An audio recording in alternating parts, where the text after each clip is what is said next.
नमस्ते। अब हम जो चर्चा करेंगे वो एक नए वायरस के बारे में चर्चा करेंगे। इससे पहले मैंने आपको हेपेटाइटिस, डेंगू और इसके अलावा जो हमारे पास में पोलियो और एड्स कई वीडियो में आपको उन सभी रोगों को विस्तार से समझाया है। और आज जो हम लोग चर्चा करेंगे वो करेंगे किसकी? विषाणु जनित रोग जिका वायरस। अब आपने जिका का जरूर नाम सुना होगा।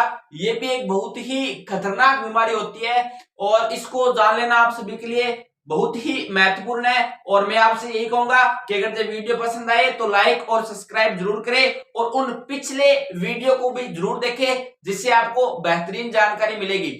अगर आप एक विद्यार्थी हो तो आपके जो भी कॉम्पिटेटिव एग्जाम है उसमें तो कारगर साबित होगी। इसके साथ अगर आप किसी की तैयारी नहीं करते तो भी आपके लिए बहुत ही नॉलेज वाला वीडियो होने वाला है।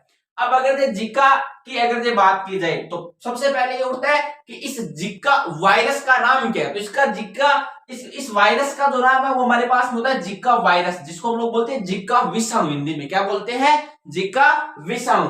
अब जो फैलने का माध्यम है इसका, ये जो फैलने का माध्यम है ये एक मच्छर के द्वारा होता है जिसको हम लोग बोलते हैं मादा एडिस यानी कि फीमेल एडिस। अब ये जो फीमेल एडिस होता है ये डेंगू होने का भी एक कारण है। क्यों? क्योंकि डेंगू भी किस मच्छर के काटने से होता है? मादा एडिस के काटने से ही होता है। ठीक है, और इसको हम लोग बोलते हैं टाइगर।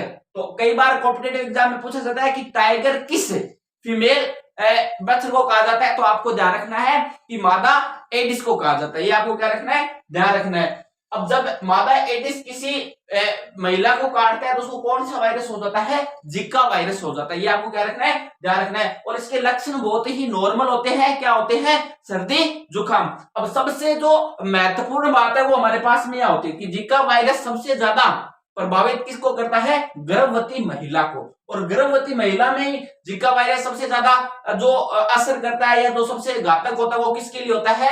माता के पेट के अंदर जो बेबी होता है उसको। क्यों? क्योंकि ये बेबी के ब्रेन को विकसित नहीं होने देता। उसका जो मस्तिष्क होता है उसको जो जिका वायरस है वो बिल्कुल भी क्या नहीं होने देता?